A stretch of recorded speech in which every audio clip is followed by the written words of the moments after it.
Hi hello नमस्कार. Simply सुषमामध्ये तुमचं पुन्हा एकदा मनापासून स्वागत. आज आपण आहोत ब्ल्यू कोस्टमध्ये.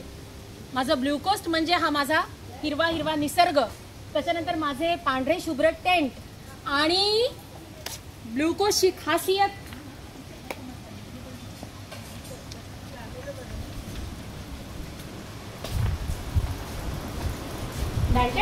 ही सगळी फ्रेश मच्छी.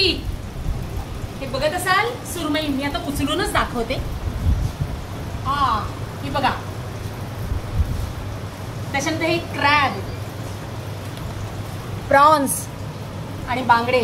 आत्ता जाऊन आम्ही सगळे फ्रेश आणले आहेत. तुम्ही काय करायचं, आम्ही फिश तर आणलंय, तुम्ही पटापट बुकिंग करायचंय आणि जोपर्यंत हे फ्रेश आहे तोपर्यंतच इथे यायचंय आणि वेगवेगळ्या ज्या ज्या काही डिशेस आहेत त्याचा आस्वाद घ्यायचा आहे. तर भेटूया ब्ल्यू कोस्टमध्ये. तोपर्यंत